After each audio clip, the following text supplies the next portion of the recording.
Hai, Nadia dekat sini. Saya nak share sedikit berkenaan dengan kehebatan GCA. Seperti yang kita tahu, kita boleh buat GCA serendah RM150. Konsep GCA adalah force saving sebanyak 15% dan cashback return ke dalam akaun bank kita sebanyak 85%. Dengan RM150, kita akan force saving sebanyak RM22.50 dan kita akan dapat cashback return 85% dalam tempoh 2 ke 3 hari bekerja sebanyak RM127.50. Dekat sini saya nak sharekan analogi yang mudah tapi sangat hebat kepada anda semua. Katakan saya telah meletakkan hasramat dan matlamat untuk menyimpan wang untuk anak saya daripada bulan kelahirannya sehingga umurnya genap 10 tahun dan saya telah menetapkan untuk menyimpan sedikit demi sedikit. Tetapi di atas sebab saya tidak mampu, saya hanya bertekad untuk menyimpan sebanyak RM20 setiap bulan. Dekat sini, kita gunakan cara konvensional. Sekiranya daripada wang yang saya ada, saya menyimpan sebanyak RM22.50 tiap-tiap bulan dalam tempoh 120 bulan. Pada umur anak saya 10 tahun, saya akan memiliki sebanyak RM2,700. Tetapi, dengan menggunakan kaedah GCA, kita dapat kembangkan lagi aset kita dengan sandarkan wang kita kepada emas. Dengan bermodalkan RM150, saya membeli emas RM300 per gram dengan harga semasa saya akan mendapat sebanyak 0.5 gram.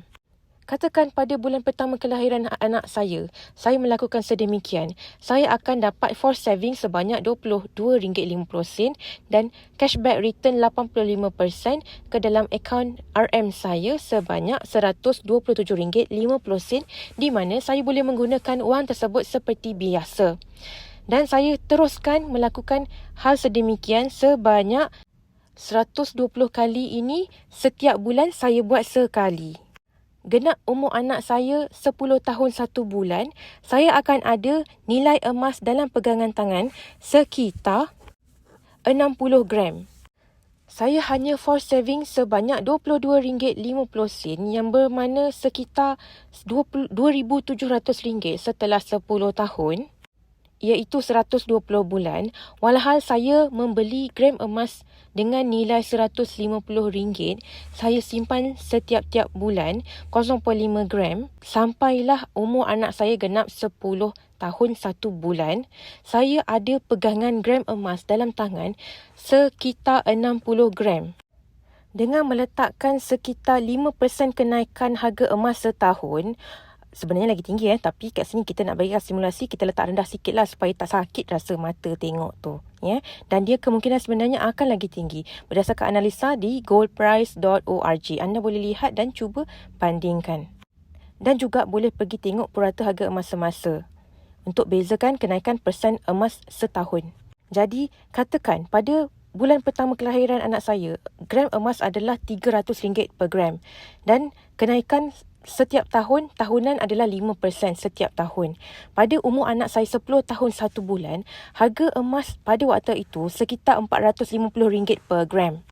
Dengan jumlah nilai 60 gram pegangan emas saya ada tadi, nilai dalam bentuk RM adalah sekitar RM27,000.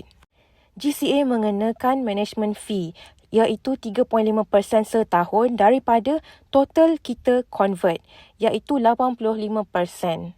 Jumlah kita telah ambil sepanjang 120 bulan adalah sekitar RM15,300 dan nilai sebenar force saving kita adalah RM2,700.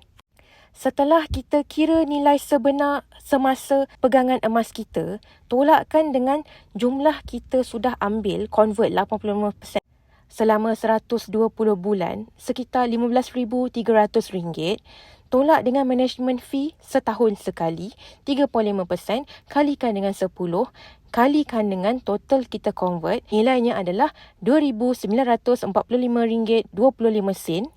Nilai bersih yang kita dapat pulang daripada penjualan semua transaksi dan nilai emas yang kita ada adalah sekitar RM8,754.75. Jadi dekat sini saya nak tanya, anda nak simpan RM22.50 tiap-tiap bulan selama 10 tahun secara biasa menabung di dalam bank, ataupun anda hendak menggunakan kaedah GCA. Yang mana satu anda pilih? Selepas anak anda berumur 10 tahun dengan RM22.50 dalam pegangan anda mempunyai RM2,700, ataupun anda mahu setelah umur anak anda 10 tahun 1 bulan, anda telah menyimpan sebanyak RM8,754.75. Mana satu yang anda pilih? Pilihan di tangan anda. Inilah kelebihan GCA yang saya hendak tekankan selama ini. Jika anda faham, alhamdulillah, bagus, tahniah. Jika anda ada pertanyaan, anda boleh terus tanya kepada saya. Saya harap ilmu ini bermanfaat kepada anda dan semua yang anda kenali.